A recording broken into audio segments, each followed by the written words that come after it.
Hello viewers, it's your girl Ruby Fangirl, and in today's video, I'm going to be talking about the next Beauty and the Beast video, which is specifically the 2014 version. I'm pretty sure none of you guys have ever heard of this movie before. I mean, I haven't. So, I actually watched this, for quite a while, and it's alright. It's not really fantastic or anything, but this is the first, remake of, this classic fairy tale. More specifically, of the 1946 version. Since, well, why not? And honestly, do I prefer this one over the 2017 version? Well, it's kind of a mixed bag. So for the purpose of this, I'm mainly going to be talking about, this versions, the comparisons between, the 2017 version and the 2014 version. Because since they're both remakes of a classic fairy tale, sure, why not? I'll do something a little bit different. So, let's talk about the visuals first. Because why I say that? Because the visuals in the 2014 movie are fantastic. It's really beautiful to look at. Think of one scene from the movie, it would be beautiful. It just reminds you of a, fairy tale. Unlike the 2017 version, it just looks awful to look at. Not gonna really lie. And what about, the characters themselves in this specific movie? Well, they're kind of alright. Belle in this movie, she's alright. I have nothing really against her, but she does have, the same, qualities as, the 1991 version, but she's not right up there with the... with the OG classic version, because she does stand up to him and stuff like that, when the Beast has his own temper and stuff like that, but it's not really earned. And what about the Beast himself? Before we get into how I feel about him, I want to tell you guys one thing. The CGI of this Beast is 1,000 times better than the 2017 version. I'll give you a comparison of these two ones. Keep in mind, this Beast came out in 2014, while, the 2017 version, came out, a few years ago. And the CGI and, the 2017 version is awful to look at. In contrast to this one, he actually looks, scary and looks completely accurate to, the 1946 version. Unlike the 2017 version, that he's a completely different person. I'll talk more on, my problems with the 2017 Beast on Thursday. So I will go further on that later. But what about his character? What do I think about him?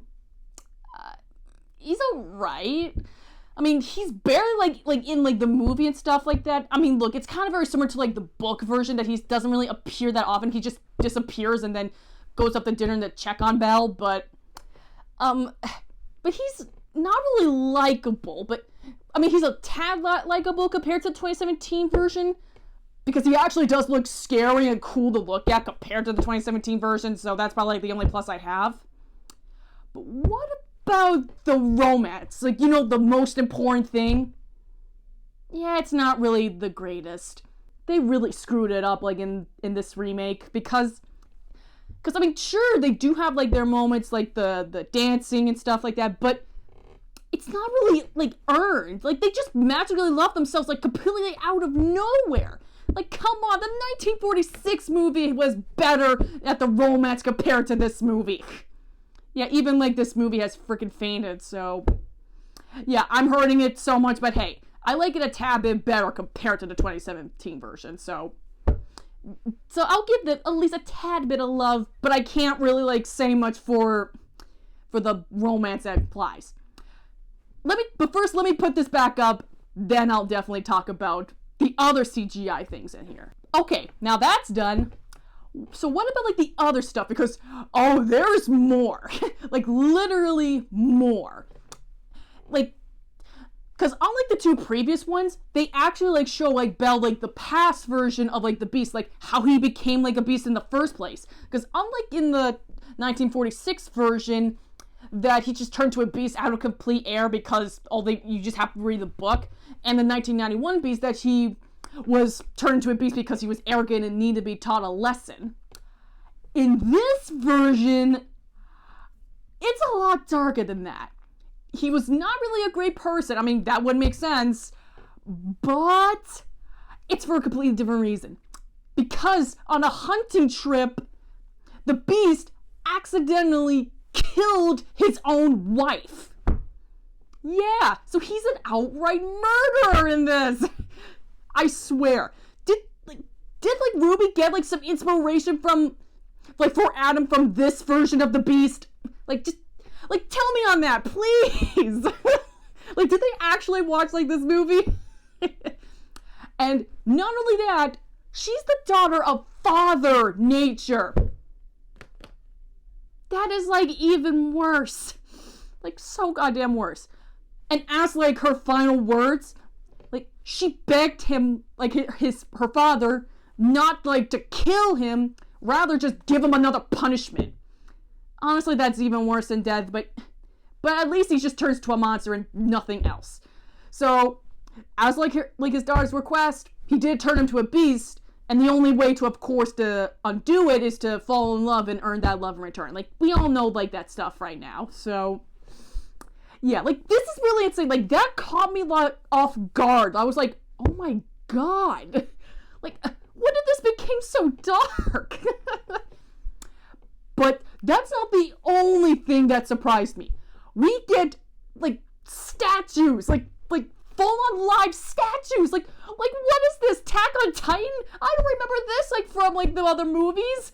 What is this? This is an Attack on Titan, Beauty and the Beast crossover. My god. I know, I'm really enjoying myself, so I don't hate everything about it. I'm just talking about the moments that just came completely out of nowhere, and I love it. But of course, eventually, she does confess, and he does turn back into a beast, so it's all good. Excuse me a sec, because this Blu-ray is going to give me a hard time, because it just keeps on fading. So, give me one sec, please. Alright, now that's out of the way. Now stay!